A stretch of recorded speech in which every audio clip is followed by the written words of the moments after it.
Oh, Charles, it's so great that you finally came and did a talk for us. I've been looking forward to it for a while.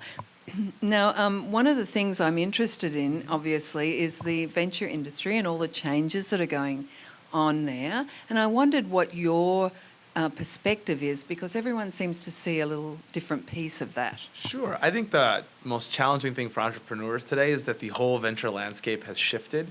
It used to be very orderly. You raised a small friends and family round of a couple $100,000. Then you raised a seed round of around $1 million. Then Series A was 4 to 6, and then et cetera, et cetera. Now it's totally different.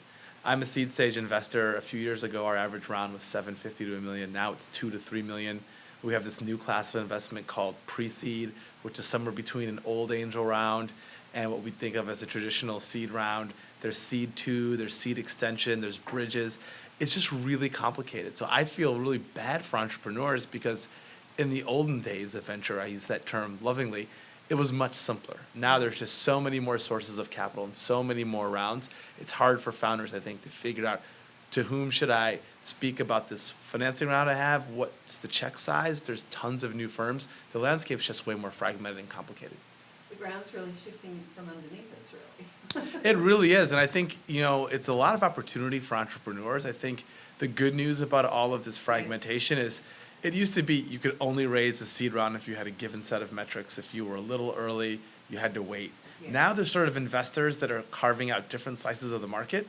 So if you raise the seed round, have good progress, but aren't ready for Series A, there's a whole new host of firms that have built their whole business model around filling that gap. There's AngelList syndicates. There's a bunch of new innovative things that I think actually are great for the ecosystem. And tell me what you love to invest in. What is your greatest passion? I'm a people person, so I start from the bottom up with the entrepreneur. People always ask me, what themes are you interested in? I'm not really a top-down themes person. I'm a seed investor. I invest in innovation, and innovation comes in all shapes and sizes. Yeah. And so for me, I get really excited about people, and I look for people who I think, the outcome of this startup, it really, really matters to this individual. Fabulous. So I'm also interested in what was the worst, funniest thing that's ever happened to you as an investor? Oh, boy. So one of the funniest things that ever happened to us is one of our portfolio company CEOs, she shall remain nameless, came in to give us a pitch. And about 2 minutes into her pitch, her laptop completely died. It just completely died and wouldn't come back on. And she got really kind of upset about this. And it really derailed her pitch. And we left, and my partner was like, well, we're clearly not investing in that very talented young woman. Like, she got totally flustered.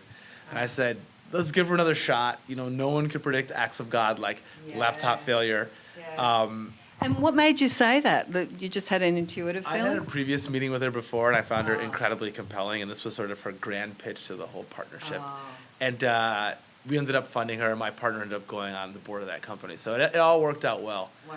The other funny thing is we have a drop cam in our elevator, and we had a founding team that came and gave us a pitch, and we thought a little something was off, and our admin said, hey, you guys got to check out this clip. They were literally screaming at each other in the elevator on the way down after our meeting, and we said, that's probably not a team that we want to fund.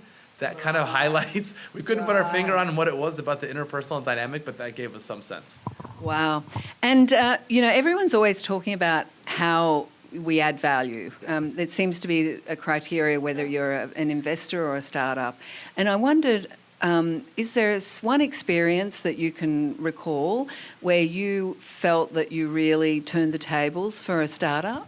So I'm always uncomfortable with this question because my view is that value add is not in the eye of the VC, it's in the eye of the portfolio company. It's really their place to say what adds value. One situation I can think of is I have a company that has a very enterprise B2B focus.